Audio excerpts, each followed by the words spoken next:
I remember one evening I came from work and then I heard on the news from the radio that the activity of the church has been frozen. That was disturbed. I was devastated. We were told not to meet as a congregation, and the doors of the meeting houses were all locked. Security men were detailed to make sure no one entered the meeting houses. We got to know that all the missionaries have been asked to go back home. They have been told to leave within a week.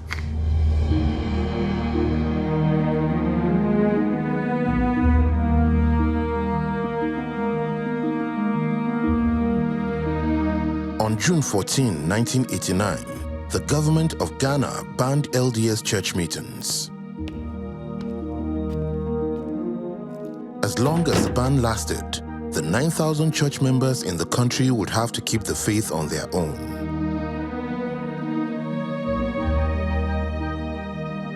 The freeze was very hard for me personally and for my family, especially my dad.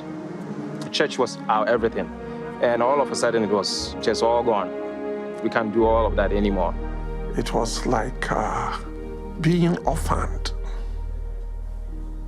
It was like being orphaned. We were surprised. We didn't know what the church had done or what the members had done for it to warrant such a freeze. What? In fact, how can the Lord allow his true church to be handled this way? The government had taken action against the church because of widespread misunderstandings and misinformation. Now, without missionaries and meetings, many observers expected the church to disappear from Ghana. When we heard the news about this freeze, friends of mine came to my shop. I own a shop, I'm a fabric dealer. They all ran to my shop and then they said, we told you that the church is no good. You see, the government said the church is no good. Our friends were wondering with us what was wrong. We said, we don't know. We don't know anything. Maybe you can help us. What do you find wrong with us? We didn't know what to do until we had a message from the brethren. We can organize our sacrament meetings in our various homes. During the freeze, our living room became the sacrament hall. I prepared the sacrament and blessed it to my young family. We dressed in our Sunday best as though we were going to church. We sang a hymn. He blessed the sacrament and passed it round as though we were in church. And we really felt the spirit. It made me respect and honor my priesthood all the more. Because how can I be harsh on my children during the week or quarrel with my wife during the week and then have them together for sacrament? So our homes became sanctuaries. Yes, that is the word. Sanctuaries of the spirit. If you close our meeting houses, you can't come and lock up my home. And if I close my mouth, you can't close my heart. The Church of Jesus Christ of Latter-day Saints talks about the need to build families and then come together to learn and then bring the family into the presence of God. So the family was a unit of the church and could operate in the home when authorized. So this is exactly what we did. The church teaches us the principles and we govern ourselves. If there's no church leader there, they've given you all you need to be able to carry on. We realized that the church is not the meeting house that had been taken away by the authorities, but in our own hearts. Although church members were careful to keep a low profile, the freeze was a difficult time.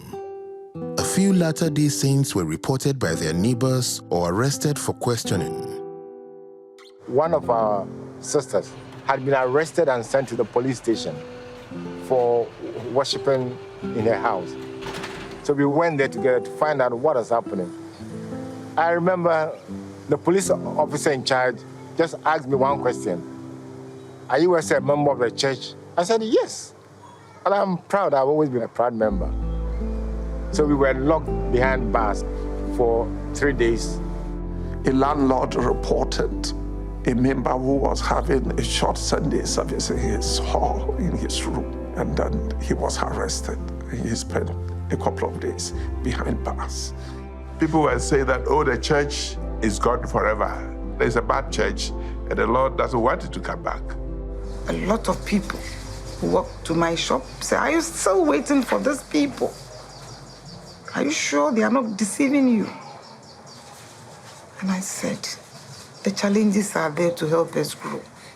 One thing that it did to all of us was that it enabled us to learn the gospel, because wherever we went, we had to defend the gospel.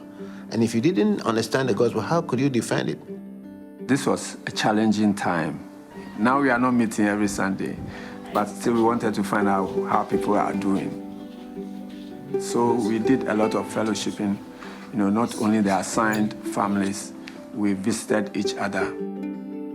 Sisters were meeting, not meeting as a large group, because we don't want a situation, because people were watching, but 2 or 3 members will go to a sister's home and see to our motto, which is charity never faileth. Those who need support, we support them. Those who need babysitting, we do babysitting for them. Those who are sick, we help them to visit the hospital. And being a midwife and a nurse, I always counseled a lot of the sisters. My wife and I were new in the church, and we didn't know much about how the church does things. My home teacher came to us and told us that on every Sunday, he will come and pick us up so we can organize our sacrament meeting at his home. And he really lived by his word. If we didn't have home teaching during the freeze, it would have been catastrophic. During the freeze, a lot of members visit me in my shop place. And then I talk to them about the church. And they ask me, Sasun Korea, are you sure this church will come back?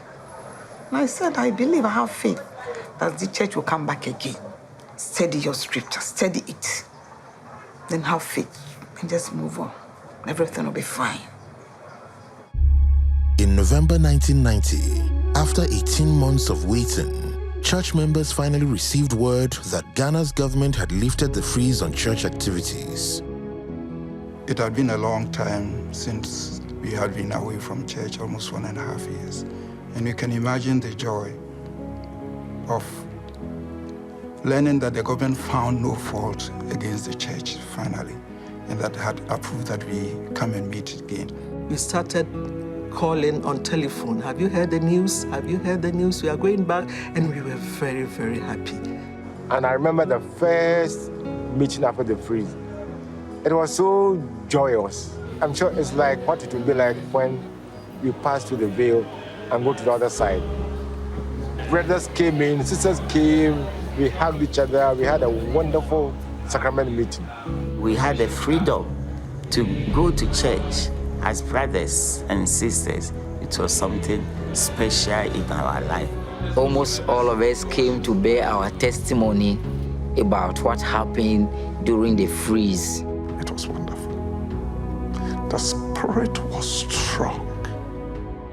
We don't need to blame any government for what happened to us. No one. It is the Lord who allowed it to happen for his own purposes.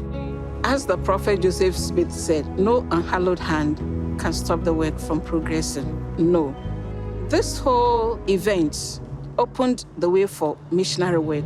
It gave us the opportunity to talk about the church, and when the church's activities were defrozen, a lot of people came. We had the opportunity to explain things to people who wanted to know the truth. So when we came back, not long after, the church became sick.